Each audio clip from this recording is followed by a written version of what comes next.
Dear ladies and gentlemen, we are very pleased to see you back to the Kant Institute lecture series. We have a distinguished scholar and distinguished speaker, and I'm very pleased that Mihайло Мінаков, who is back to Ukraine, is with us tonight. He will be speaking on the university's role in Eastern European modernization. Mikhail is a doctor of philosophy. He is an associate professor at the University of Kyiv-Mohyla Academy, where he teaches at the Department of Philosophy and Religion. In 2012-2013, Mikhail has received the Fulbright Scholarship and has spent almost a year in the United States researching at the Woodrow Wilson Center and then at the Harvard University. He is an editor of Ideology and Politics journal. He's also the president of the Ukrainian Kant Society and the president of the Institute for Good Politics. Mikhail, the floor is yours. Thank you. Well, it's too early. You will judge after the lecture.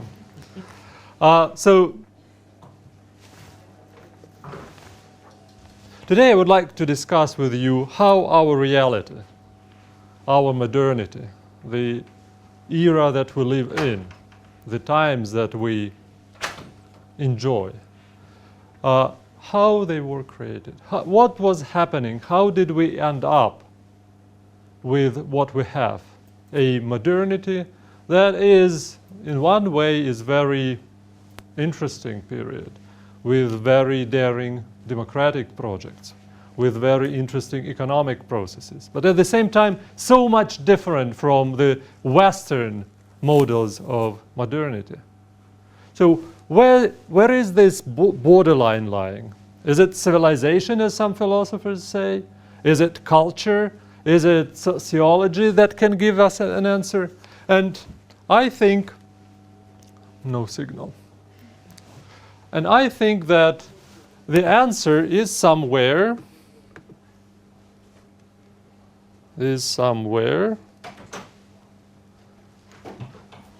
okay, somewhere there behind this screen. So what I would like to discuss today is how did we create the contemporary world in our part of the world, in Eastern Europe, what we call today Eastern Europe. I think if you imagine a map, well, we don't have a map now, it's hidden there, but if we imagine a map, this European part of Russia, Ukraine, Belarus, the Baltic countries, Moldova, belong to the agglomerate of countries that should, if you could help me. No,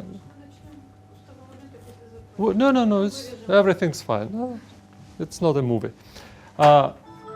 So, in a way, if we look at this, you can see that here, okay, in this part of the world, is a group of countries that probably should be named New Eastern Europe. 20 years ago, Eastern Europe was this part. But now, there is a tendency of calling this part of Europe Central. But it's not about names. It's more about how did modernity start and developed in this part of the world. So my major theses are that this era of modernity becomes reality as a number of local projects. These local modernities and multiple modernities, they cover globally entire world. But it has all started from the northwestern peninsula of Eurasia. And by starting the modernization processes, this peninsula became a continent of Europe. And here we have another way of looking at those processes. For example, in many theories and in many positions, there is an idea. May I help you? No? There is an idea that modernization and modernity can exist only in one form, the one that was invented in the West. And it took several centuries for us, actually, to come up with an idea that was articulated by Shmuel Eisenstadt 15 years ago, that there are multiple modernities. So we live in the world of many different modern projects. Well, copied from the Western modernity, in Eastern European context, the university plays an ambivalent role here. Well, university was copied from something that was invented in cultures and societies in Italy, France, England, Germany. But by bringing this model here in these lands, this model started living different life. Well, in terms of modernization, does it help or does it spoil modernization in a way? Well, it supports rationalization in our cultures, but it's definitely creating cadres, those human resources for political systems, for economic systems, that tend to be not that much pro-emancipation, not that much pro-freedom. And in a way, it's the university, the way we constructed university in our societies, it's partially the root cause. So it is part of the cultural mechanism of Eastern European modernity that applies Western ideas, practices, and institutions with local needs, preventing emancipation and the spread of individualization values. So in my idea, our Eastern European modernity is quite different. We developed the modern times, the modern institutions, in a way that copy, in many ways copy, instead of inventing from the grassroots, we copy institutes, but we use them for quite a different purposes than in, let's say, in Western Europe. And university can be a good example of looking at it, how we diverge, how we change the purposes of institutions that we copy.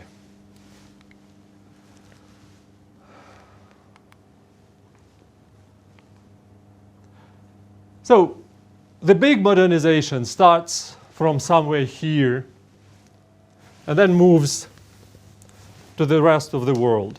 And this beginning we should start quite early, in 16th century probably. But when we talk about modernity, we need some definitions, because it's widely used, maybe obsessively used term, and we should look at least in one very short glimpse what it is. So sometimes modernity is described as a cultural project. So from there's this recent terminology proposed by Zygmunt Bauman, from the crystal of tradition to the liquid modernity. So tradition creates such a context, such a cultural context, that tends to not to change for very long time, while modernity is about moving ahead all the time, up until recently when it became so fast-moving that it is now liquid modernity. Another way of describing modernity is like a social project. So here we have much longer tradition, starting probably from Hegel and Marx to Weber and Adorno, and up until recent social philosophy. And it's basically about several terms like rationalization, make the cultural world, the human world, more rational. Innovation, instead of looking backwards, finding precedents as the basis for our life, we start innovate. We are looking for new ways of doing things. We are about creativity rather than repeating forms. Then we can talk about certain structural dichotomy in modernity proposed by Hannah Arendt and Jürgen Habermas. It's the way they describe the modern project, it's the clear separation of private and public spheres. And numerous problems that we get by separating this public and private domains. Also, using Habermasian theory, we can talk about creation of areas of life world and system, a number of institutions that become so much independent from human actor that start living their own way, while life world is being under constant pressure of the system, and there's this process of colonization of the life world that changes our lives, our human lives, our biographies, in a way that we enjoy less our lives and possible freedoms. At the same time, it's important to remember that modernity is a very contradictory term. First of all, it's never been this clear partition of modernity and traditional or archaic societies. It's always, in a way, intertwined. They always somehow coexist. But the beginning of this coexistence is actually the start of modernization. So, modernity, in spite of its universal claims, becomes reality as a number of local projects, which means that we live in the global situation of multiple modernities. These local modernities started at different times. For northern Italy, France, southern England, and for southern Germany, it's probably 16th century.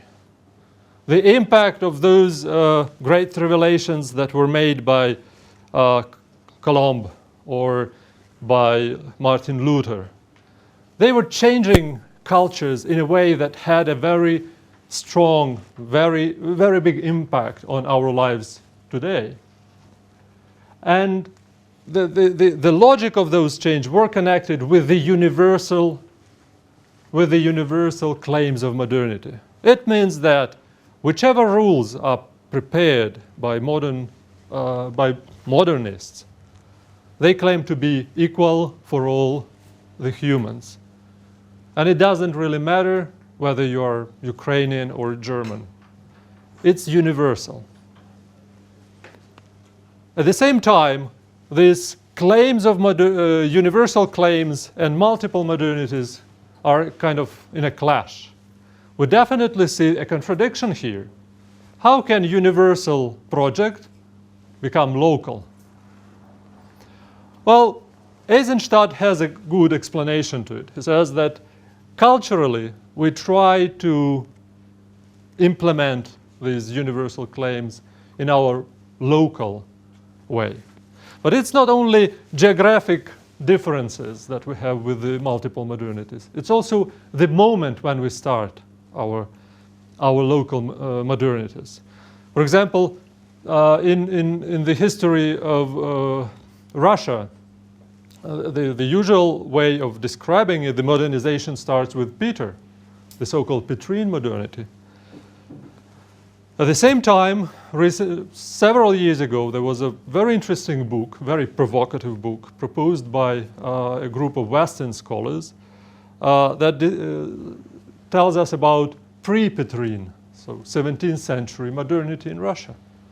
And Tsar Alexei as one of the figures of the champions of modernization. That's quite interesting take on it, and we definitely should look even back to Ivan Grozny times and other times. So in a way, suddenly, by studying these complex issues of local modernities, we can see elements of modernizations or false starts quite early in 16th or 17th century.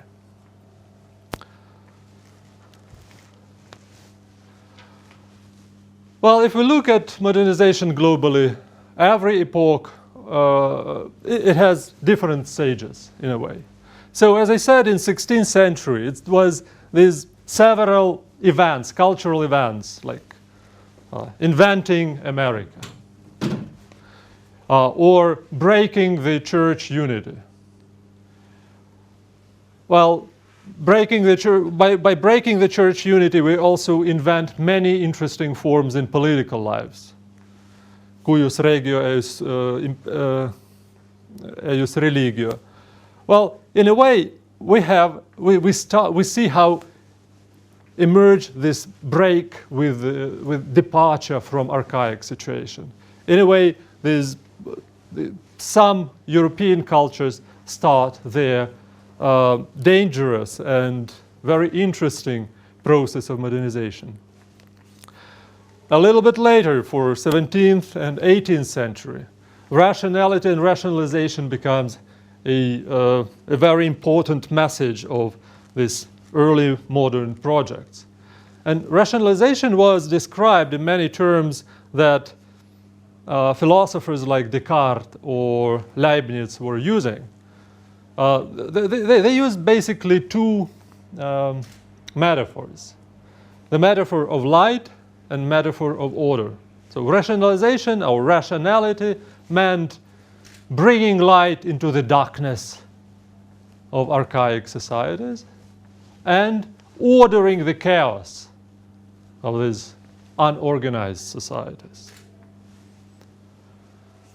And these ideas made an impact on also on social forms of life and on political forms, so that in 18th century, by the end of 18th century, we have two huge revolutions.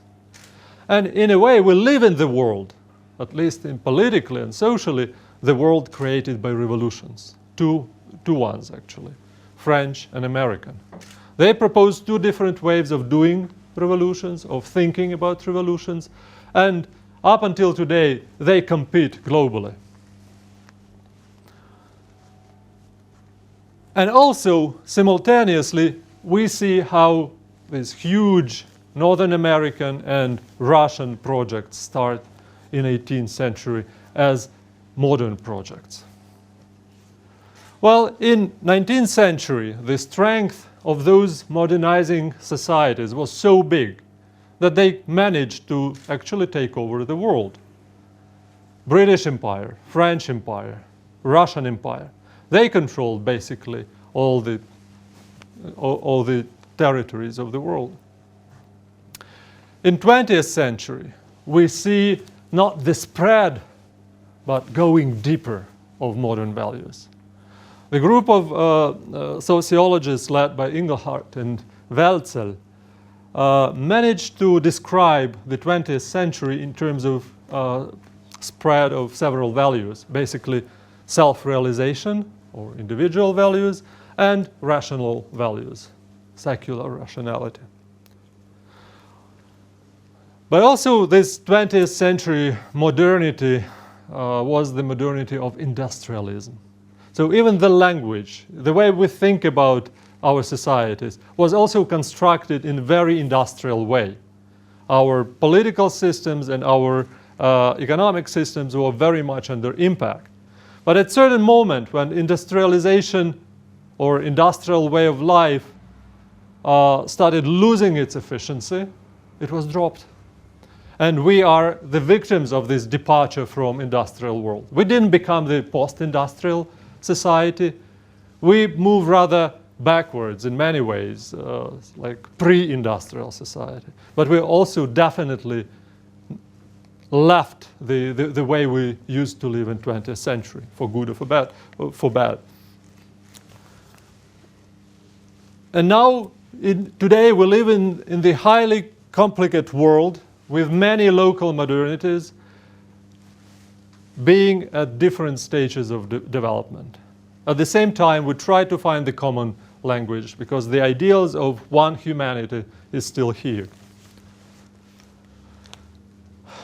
If we talk about modernization in our part of the world, you can actually see these centers in 19th century. So the bigger, the darker is the spot here. It's the bigger number of population. And it means that here, this early industrialization was actually very active. So you can see Poland, central Ukraine, eastern Ukraine, and central Russia. In the 17th century, we have many different startups. Well, this fashionable word today in Ukrainian society, startup. Here we can also say that we have many cultural startups that ended up with creation of Orthodox Eastern European empire. But it was still the pre-imperial modernity project, and they aimed at totally different goals. But in 18th century, all these projects were either used as construction bricks for empire, or they were basically destroyed. In 19th century, that was a period of mature imperial and early national projects. The bigger empire was, the more contradictions it had at local level with local cultures. In 20th century, we survived a series of proletarian and national revolutions that ended up in one huge totalitarian but modern project called Soviet Union. And by the end of 20th century, we got a new chance to restart the modernity. Well, the specificity of our modernity is connected, again, with being neighbor to very successful, to very effective, very strong Western European modernity. So in a way, we developed by, instead of inventing and thus becoming modern from the local resources, we were using these models from abroad. We had our own needs for modernization, but we didn't create much of those models. But the first models that we copied are army, church, bureaucracy, and university. So Petrine modernization was very much connected with all of this. But army, Tsar Alexei, in order to fight and to be effective with another early modernizing country, Poland, needed very strong and effective army. The need in army also brought another set of needs in economy and so on and so on. And we suddenly have some ghettos of modernity, like Kukuy, Sloboda in Moscow. And it had its impact on their neighbors, Russian neighbors. In Kyiv, we had our own situation with growing Polish colonization. And here in Kyiv, we also had Polish presence as transmitters of the Western European models. And here and there in the north, these four models were very important and critical. At the same time, here we have our own specificity. It's the key role of state. It's not the local agents that want to use those models, but central government. And in a way, the central government becomes an agent of modernization. This is why here, when we say the word modernization, in Russia, Ukraine, or in Belarus, it will usually mean some technical improvement. Never social. But that's the big thing, because government wanted technical modernization. And of course, it was opposing spread of liberties or freedoms among population. In the study of Stalin's civilization, Terry Martin proposed a very interesting idea. Well, there are two big groups of historians of Soviet culture and Soviet politics in the United States. Well, we can call them modernists and neo-traditionalists. So the modernists think that we should study Soviet civilization, Soviet modern project as modernity, as alternative modernity. And here they have very interesting arguments like what are the motivations of people starting up the Bolshevik state? Freedom, equality, everything that's connected with core modern values. But then the bad guys, like Terry Martin and the rest, they say, oh, wait, but let's see not at motivations, let's look at results. Where do these motivations lead us? To blood? To tyranny?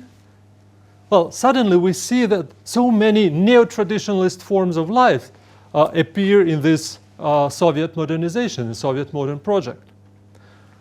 So Terry Martin, in one of the books that brought together these two camps, and they had very good and interesting fight between them, then he proposed kind of a paradox, but also solution. He says, we actually should study the Soviet modernity in both terms, modernistic motivations and neo-traditional results. And that's very important, and it gives us very interesting perspective of how we did develop before the Bolsheviks and after them. Also, there's another very interesting recent theory proposed by Alexander Atkind, who described Russian history as history of internal colonization. It's not only colonization of all imperial nations, but the nations that were conquered by the empire, but also the Russians themselves were the object or the subject of colonization from St. Petersburg. So there was a world of modernity, co-present on the same territory, but also there were these territories, ghettos of traditional or archaic world. Well, in a way, that was a very interesting way of showing how specific our modernity is, was made by Griboyedov. He was a participant of the Chechen War, one of the Chechen wars, imperial wars, and he participated in the battle. And after the return of the battle, he writes to someone, to some friend, it's what I see here in Chechnya during, well, imperial and colonial war. It's, and here I cite him, барабанное просвещение против горной дикой вольницы. So it's enlightenment, but it's very strange, military-like enlightenment. And the freedom that actually enlightenment should lead us to is in total opposition to us. It's like wilderness that opposes us by defending liberties.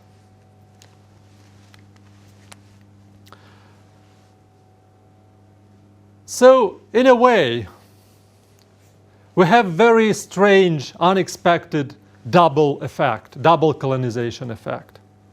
If you remember, I mentioned Habermas and his theory about life world colonization. One system, this number of institutions, autonomous, with their own rules, with their own goals, enter the cultural world that creates, that gives us all the meaning of life. The mother's kiss, the first kiss with the first love, the lullaby, the many other things that kind of very meaningful, but they cannot be ordered, and enlightenment is not needed there. Well, what we have, and when he uses this model of colonization by system of the, when system colonizes the life world, it works well for Western Europe. But if we apply the same model, the same set of ideas to our Soviet experience, post-Soviet experience, we suddenly see that the both parts try to colonize each other. Yes, system goes down and wants to colonize the life world. Melioracja of 1960s, 70s destroyed our wilderness. Well, melioracja means making something better. We got much more fields, very good for agriculture. But, well, it's harder and harder to show a wild animal to your son or a daughter. They just disappeared from our part of the world. Well, that's this impact of, well, one of examples of for the impact of the system. But if we talk about impact of the life world, it's how we apply laws and rules. Suddenly we see that this corrupt system, this system that never can work properly, that is so eager to destroy itself, that is so fragile, that is so inefficient, that actually we have another way of colonization of a system. It's a kind of very strange way around that destroys modernity. Because modernity needs clear separation of private and public spheres, in a way, system and the life world. So that's very important specificity of Eastern Europe. And by saying this, I mean that archaic and modern programs, cultural programs, coexist and cooperate. There's another very interesting term, retro-modernity, that was usually applied for Singapore or some Chinese cities that were modernized very fast in a very short period. But actually, our modernization was also very, very short. So in a way, these archaic and modern programs cooperate in our culture. So, but I would use this archa-modernity, institutionalized archa-modernity, that remains intact in spite of any sort of revolutions. So we had 1917-22 revolution, we had revolution connected to the collapse of Soviet Union in 1991, the huge changes, which didn't actually change a lot in the cultural logic. We just have repetitive cycles which start with the promise of freedoms, creation of political and economic system, which are so fragile and corrupt that they start declining and disappear. And then we need to go out to just another Maidan and destroy regime and get a new wave of promises for us.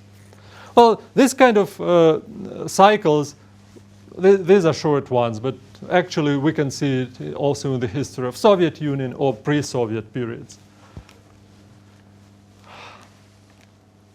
Well, Western modernity, we finally came to university. So Western modernity destroys traditional university and establishes new one. So in a way, university in Middle Ages was a window to rationality, a window to future. But it wasn't the modernizing or modernity model. But as soon as the modernization started, universities played very ambivalent role. In some ways, they created those guys who were the champions of modernity. But they also created community that was eager to believe what was previously invented without innovations. So in 18th century, there's this process of changing, modernizing the model, the very model of university in Germany, in France, up until the moment when the French Revolution takes place. And here we see very strange move. French Revolution, one of the major acts of French Revolution was the closure of Sorbonne. The university is dismissed. Instead, there's this very technical Napoleonic approach to creation. Schools with very direct, with very utilitarian goals.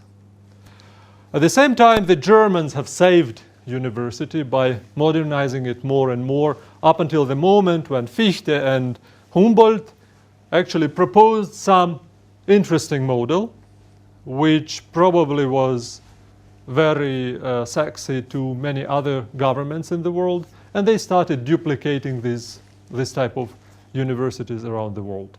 This Humboldtian model was the first one, the first universal model that was used in many other cultures.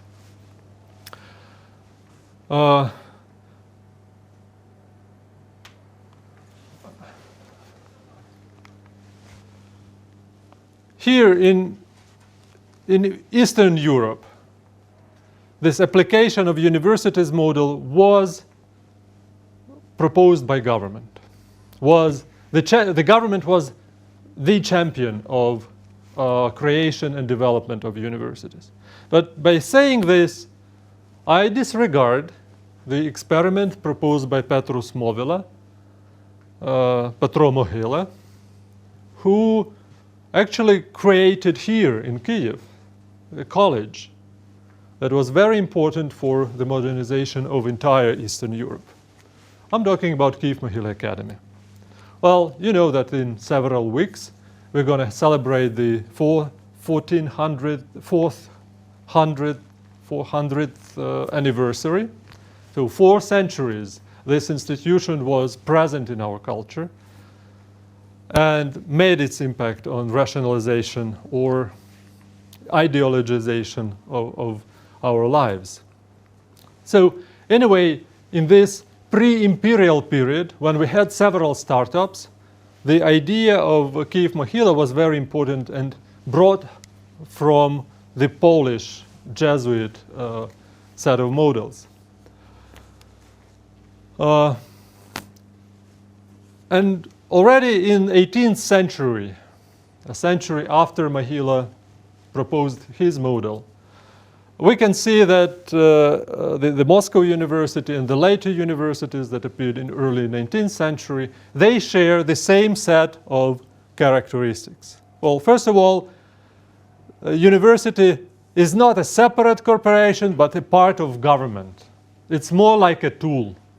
So when in 1804, Alexander I creates this all-imperial structure of universities, 7 universities, 7 educational districts, university was part of government.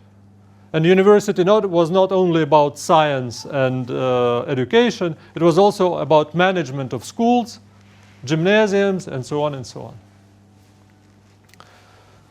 Another characteristic is acceptance of government-led emancipation from, but not emancipation for. That was this tricky thing that if government leads the modernization, then the language of freedom is not really part of the educational system. Usually this emancipation values and models were created outside of university, unlike 19th century Europe. Well, and the third characteristic is limited role in scientific inquiry and reoccurring split between university as educational system and academy as separate research institution.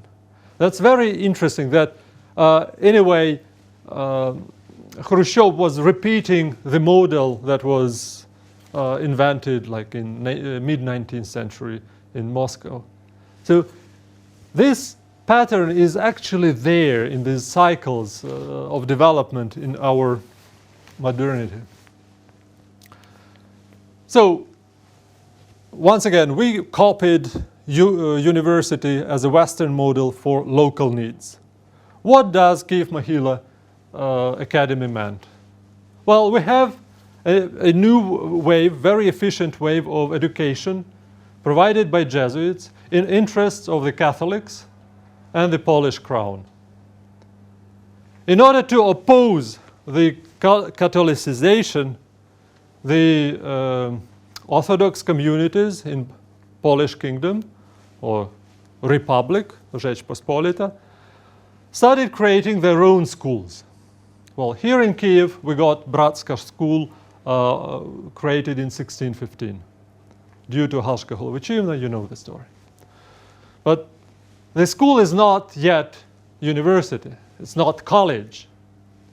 And here, the alumnus of Lviv school and brave general and a smart monk, Petro Mohyla, comes up with an idea of creating a college here in Kyiv that would create effective defenders of the Orthodox case. Well, Petro Mohyla had his own very interesting model in mind. He wanted to create a church and a university or college that would be autonomous from political structures. He didn't want this government to be the sole champion of modernization. This autonomy is very important. This idea was ruined later, but the first and the second generation of Mohylianids partially supported this idea. We can see how how it was developing up until end of 18th century. Well, in this wave of Polish Counter-Reformation and the spread of Jesuit college model, here in the south, it's the so-called southern channel of modernization in educational institutions. But what was very important here is the fact that these colleges had very strong ideological meaning. They had to prepare elites, well, either dedicated to the Catholic case or to the Orthodox case. And these colleges didn't have many faculties. They were basically, if you go through them, you end up as church personality.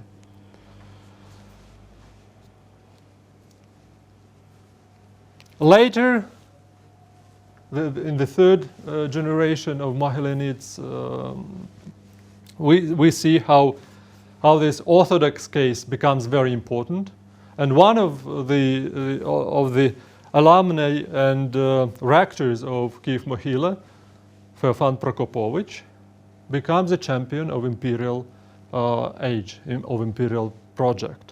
He's a co-author together with Piotr I, Peter I. They work together on creating this huge Orthodox empire.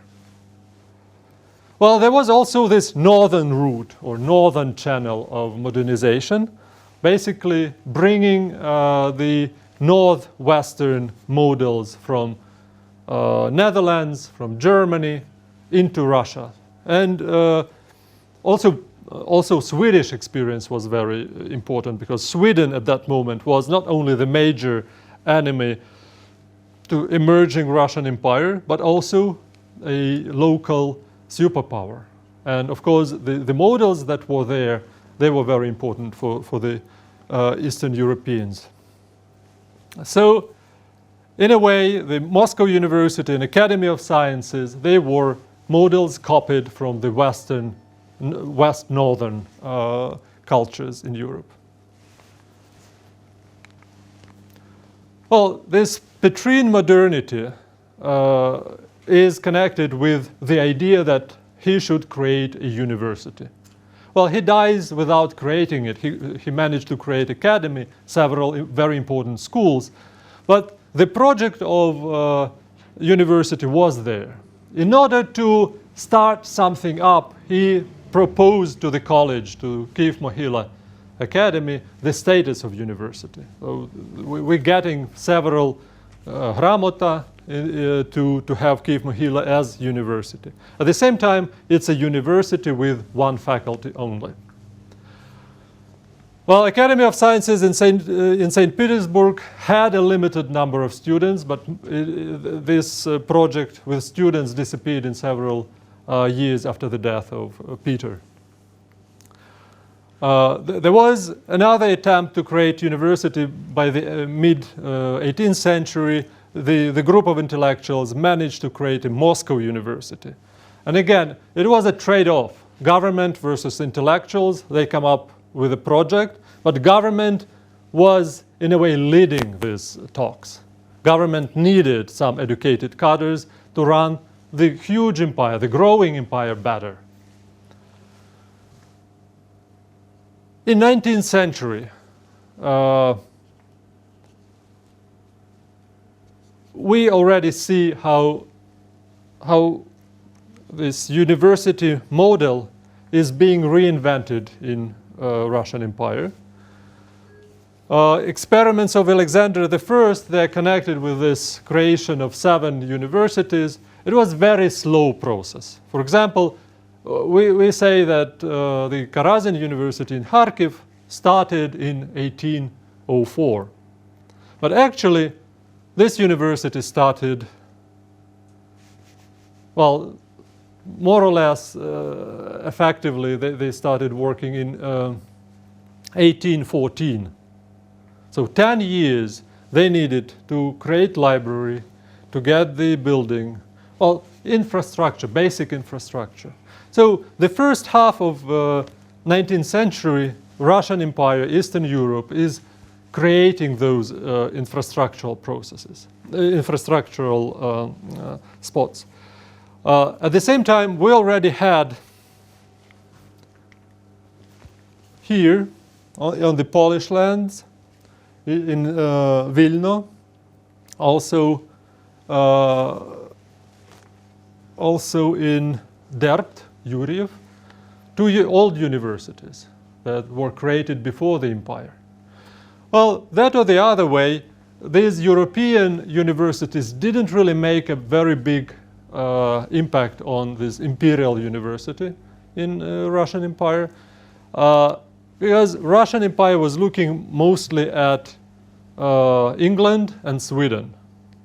And actually what Alexander I made, he copied in a way this experiment that the Swedish kings made with Uppsala University. In 1770s, there was a moment when government of Sweden created a university with 5 faculties corresponding to 5 ministries. So basically, the idea was that, yes, we have this continuation of government. Some departments of government, like these sub-ministries, provide us with very well-trained young people who can work effectively in the government. And this idea was probably very supportive to Alexander, the way he wanted to see educational process in Russia. Well, there was also a set of experiments during Nicholas I's reign. Here we see already a very rich educational and scholarly life. We have academies, universities developing, but also he started making emphasis on воспитательную работу, this educating youth into patriots, educating youth into imperial, homo imperialis. Well, it's very interesting. There are several researches and books dedicated to the way why they had to have uniform, or how the whipping was important part of this education, how this the life in student hostels was very important part of the education. So in many ways, Nicholas I era was very rich in these pedagogical experiments with the youth. Alexander II was also very much involved with different results into educational, into the university construction. The Novorossiysk University in Odessa was created during his reign. But even during Alexander II period and with the later Tsars, this contradiction was already there. Young, educated people strive for emancipation, strive for freedoms.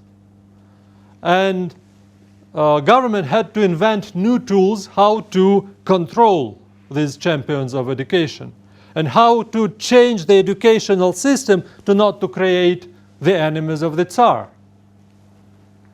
And this contradiction was never solved, so we got very active participation of students and also professors into revolutionary processes in early 20th century.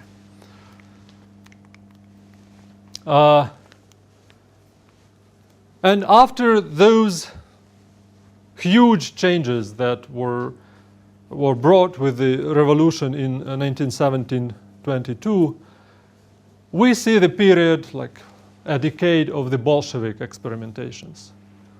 Well, most of the universities are closed. Those that survived, they were renamed into different types of institutions, like Університет of the Red Professura, or things like that. Or in 1926, 1927, there was the so-called proletarization of educational institutions. So kids of professors lost their right to study. It's only proletariat and the peasants that could have an access to educational system. But also there was a rule that if a student is very good at study, he can be named as a professor, as a red professor, in a couple of years. That was a like promotion of proletarian cadres. And the success of these institutions was measured by the number of those red professors. So imagine that this old-fashioned imperial professor with good education and good manners cooperate with someone who 3 years ago was still a worker. And it creates many contradictions from within. The quality of education, quality of training, especially professional training, was dropping down, so that a Stalinist revolution between 1928 and 1933, these 5 years that made Soviet Union, well, that was the revolution, the Stalinist revolution, and made Soviet Union to be a different country than it was in, say, 1924. Educational part was very important. Yuri Mitin was charged by, Yuri Mitin himself wasn't an educated person, but he was already academic. Stalin gave him a special mission to study why this new generation of Soviet engineers is so deficient in terms of industrialization. Well, among many different findings of the commission led by Yuri Mitin, they realized that this early promotion of smart kids is not that good. So probably education should take much longer process. Also, the kids of Professura of Intelligentsia have got the right to study in universities once again. Also, the idea of Mitin's commission was to create the united system of universities, professional institutes, and academies of science. So the system that was destroyed by the Bolsheviks started reappearing, and the imperial models were very much used. But also, this was the period when the Stalinist surrounding was looking at Western Europe and United States to see which models, university models, was working better there. Well, another wave of experiments was in Khrushchev era. He was the one who finally created the contemporary Ukrainian system when universities do not teach young people how to be a scholar. He made a clear cut between Akademia Nauk and university. And up until today, Ukrainian system is based on this principle, destruction of the field of knowledge. Also, Gorbachev had this period, very short period, but very inventive in terms of university lives and models. And that was the period of emancipation and democratization of the internal life of universities. So that in early 90s in Ukrainian universities we also had this early period of freedoms, which then were taken by the bureaucrats, and Ministry of Education reconstructed its empire. So this contemporary, very anti-modernist, very demodernizing strength of the Ministry of Education is preserved. It functions well only in destruction of science, only in not giving an opportunity to create a new wave, a new generation of champions of modernization, social political modernization, so that we always need alumni from abroad. And there's always this fight of the system with these alumni. So we get interesting cadres coming from Western universities, but if you look attentively, during these 25 years of our independence, how far, how deep they were involved into our society.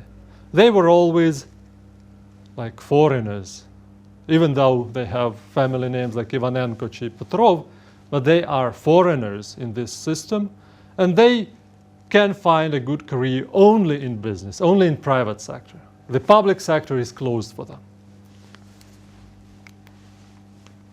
Well, this stable set of characteristics connected with the post-Soviet and Soviet universities is, of course, acceptance of university as a part of government, as a state's tool to create a good patriot, and so on, but less and less so about professionalism. And, of course, these ideas, these skills to be a scholar are not part of this agenda, of course. Acceptance of government-led emancipation forms and limited role in scientific inquiry that has this reoccurring split between university and Akademia Nauk.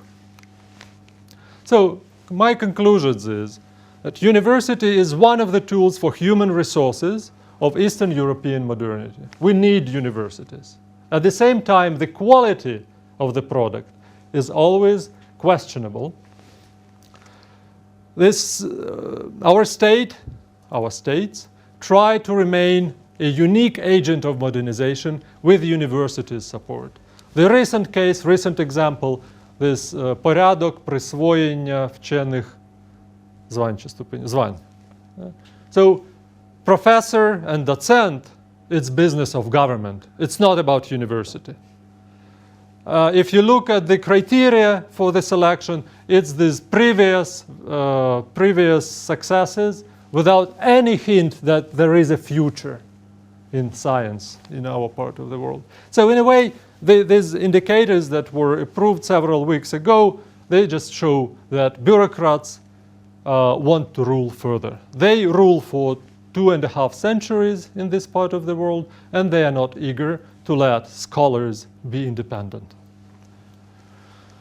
Power elites are formed by governmental universities, and they deny the change of model. At critical moments, the model reproduces itself through its own alumni. Well, and this is actually why we have that problematic integration with global educational and scientific networks. So, in a way, we live in this post-Soviet retro-modernity where modern forms of life coexist with very traditional forms of life.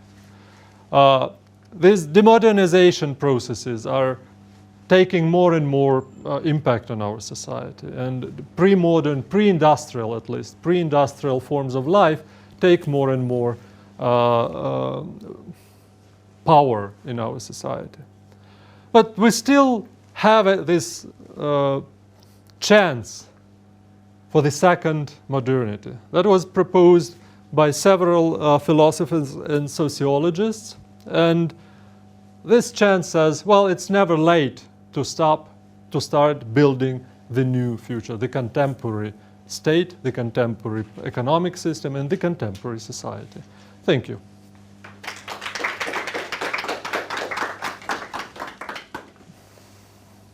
Questions? Not been a prophet in your own country, but still, how positive are your prognoses for Ukraine, considering all what you have said just now? Well, in our system, we have several champions that are, in a way, part of the system, but also make an impact on that system to change. Kyiv-Mohyla Academy and Ukrainian Catholic University. These are two agents of change. System is very strong, and inertia of system is far more stronger than the capacity of these two universities to change much. But still, they provide our political class and economic class with cadres that think differently, but who are still not foreigners. They are not from foreign universities. So in a way, this Brukhavetsky experiment with Ukrainian society is in many ways very successful. Kyiv-Mohyla exists for 23 years now, this reborn Kyiv-Mohyla Academy. This is actually a very, very strong message to the entire society that we can develop. Well, we will see, though, in 10 years, which projects survived. So far, it was Kyiv-Mohyla and Catholic University in Lviv that managed to survive even the worst times of non-free regimes in Ukraine or economic collapses.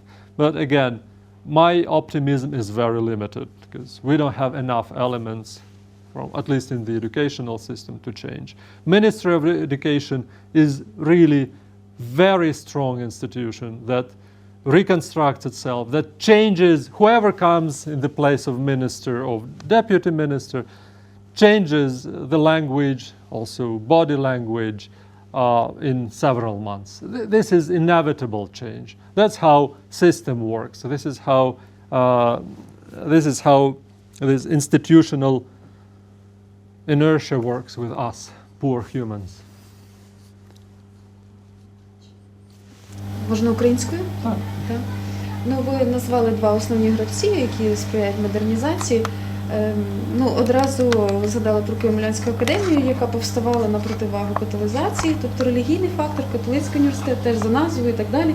Теж якийсь, є феномен зв'язку з релігією, так, в повстанні цих двох університетів. Як ви можете це пояснити з точки зору наших соціальних реалій, чи це не випадково, тобто ваша якась така думка щодо пояснення. І друге, теж ви говорили про міністерство як потужну інституцію, яка взагалі вже змінює людину і таке інше. Тобто, як ви особисто оцінюєте, тому що Сергій Квіт є фактично виходцем середовища Могилянської академії, чи він вже є заручником системи і дійсно він не може здійснити вплив на систему зсередини? Тобто, ваше ставлення до посади міністра, чи він взагалі має можливості в цій системі, можливо, в кооперації з зовнішнім середовищем здійснювати якісь впливи, може не системні, але якісь такі накопичувальні? Well, what we can see that Ministry of Education right now tries to do some reform, and I think that this reform goes in the wrong direction. Whatever they do, it increases the power of the bureaucrats. Although the norms, the ideas that Minister Kvitt and his team have, well, I share and support those aims, but the result, it's like Terry Martin's paradox. We have very modernistic motivations, but the result is very different than we expected, neo-traditional. You can judge it, for example, the key element of the reform was this quality assurance agency that Minister Kvitt promoted. But as soon as this almost independent part of ministry was created, bureaucrats took over, and minister had to cancel reform. This is how system works. We want to create something, and suddenly the result of what we wanted to reach are very different. So, it's well, as a representative of Kyiv-Mohyla, and the entire team is very much Mohylanite in a way, in spirit. I still don't see any big or optimistic result there. I still find that autonomous groups of scholars and students are the real drivers of real modernization, not ministry. So the only result that I would expect from Minister Kvitt or some other reformer there is destruction of ministry, so in a way that it would never be able to recreate itself.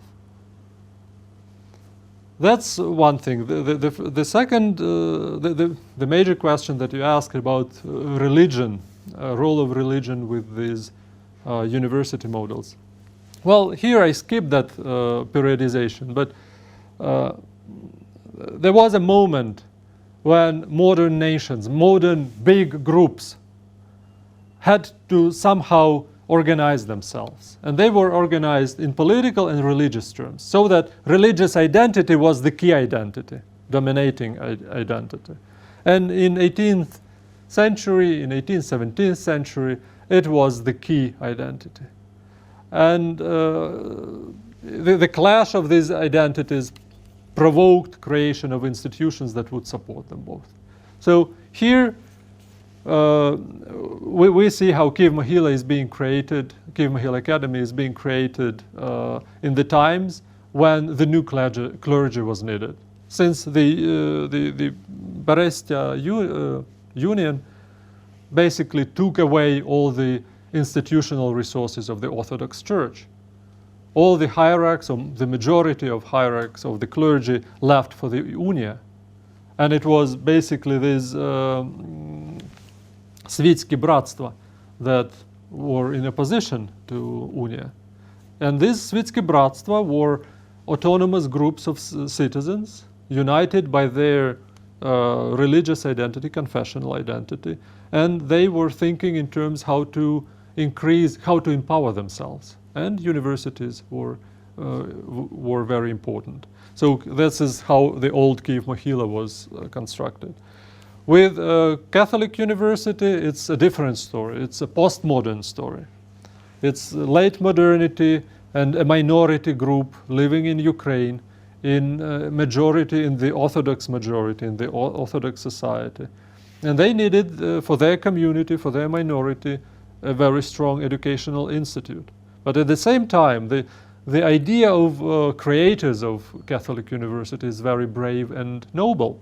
They made it for their community and for the rest of Ukraine, urbi et orbi. So they really go out. And I personally, my personal experience in Catholic University is amazing. It's a very good place. It's a very good environment for a scholar. And my Mohylianite identity sometimes is very jealous, because sometimes I feel more cozy there than in my own environment. Yes, please. Ну, это если помечтать, типа фантазировать. Вот у нас уже технологии как бы есть достаточные, чтобы сделать, я не знаю, мировой университет, где мы бы не зависели от государства и так далее. То есть вот Гарвард, он же частный, у него финансирование больше, чем у всего федерального уровня в России по образованию. И можно было бы дать доступ как бы всем желающим как бы слушать лекции. То есть там же профессора, они маленькую только часть уделяют именно самому лекциям и так далее. Они заняты именно research и как бы новыми знаниями. То есть объединенными усилиями сделать какой-то новый, независимый от стран, правительств, религий, вообще всего университет, доступный всем. Well, we actually have it, Coursera, for example. Well, it's very small now. Well, yes, I agree. Or Open University that exists for over 15 years. But, well, first of all, resources. Do you have enough money? Do you have enough students able to pay for this sort of university? We have our own inertia, cultural inertia. And in Open University, you can study some technical or managerial skills. But will you get a course in Ukrainska literatura, in Ruskая literatura? A good one. Can you really discuss with professor some stresses in Byron's poetry? I mean, humanities and social sciences, it's not only about professional skills, it's something else. It's this sort of very tacit competences. And here we come to the moment when these foreign universities could not respond to the local need. So local modernities need local agents, also in education and science. In a way, I believe that those foreigners, well, our kids who go abroad, study there and come back, they can create some centers of excellence, autonomous groups that would not give a heck about government, that would try to establish contacts with economic players, and then create these more universities than just two ones, like Kyiv-Mohyla and Catholic University. Although at the same time, you can see how our economic agents are reluctant to think in terms of future. They have very short-term strategies, and in these terms, well, in these short terms, they just don't need us, universities. So, in many ways, Ukraine is in a very bad and a good position. We can start something. We have enough cadres to do it, but we don't have. Well, we have human resources, but we don't have financial resources, and we don't have cultural resource. We don't have many success stories in educational sphere, except for Kyiv-Mohyla and for Catholic University. We don't have many successes. At the same time, these two universities are not the research universities yet, at least. Well, I hope in Kyiv-Mohyla we will succeed in this. But Ukraine, 40 million nation, needs like 10 times more good universities. I think we have enough resources for 15 to 20 universities. And that's enough. Well, we don't need to have more, but we need to have not less than 15. Those 200 something that we have, it's of course imitation of educational process. And again, there are stories, sad stories from our former partners in Soviet Union, Baltic countries. You can see how their universities, how they get deeper and deeper in a very strange crisis. So they are members of EU. They are members, these universities are part of the international global educational networks. But just because they are part of these networks, they have less and less students willing to stay at postgraduate level in these universities. They prefer, it's much easier to go to England to study, or to Poland, or to Germany, than to remain, let's say, in Vilnius. And here, well, for us, post-Soviets, the Baltic countries were the places where we would expect the paradise, well, also scientific paradise to bloom. But no, it's not the case. So probably we should learn lessons of the Baltic countries as well and try to find out a better way of entering those networks, but also being present in Ukrainian culture, in Ukrainian society, and changing this society into becoming more equal, more free, and more cozy, comfortable in a way. Ну, в Литві, напевно, все одно ситуація краща, а, наприклад, Україна і Білорусь. Якщо ви досліджували там атмосферу, чи можемо похизуватися, що в нас ходять два? Well, if we compare ourselves with Turkmenistan... Я говорю про пострадянські країни, так? Yes. Ми якби є... Yes. Well, we can compare ourselves with worse examples, of course. But why? What would be the outcome for this? Ні, щоб зробити висновки, які є причини недоліків. No, in Belarus, there's no big successes so far. They just preserved the Soviet university in more or less pure form. No. There was a very interesting experiment, the so-called Minsk Humanities University, but I think it was 2005 when they emigrated to Lithuania. They couldn't stay in Belarus. The dictatorship doesn't need smart people. Exactly. And the worst example is Turkmenistan. Even libraries are closed. We are not talking here about universities. Okay, I think we are done for today. Thank you very much for your attention. Thank you. Thank you.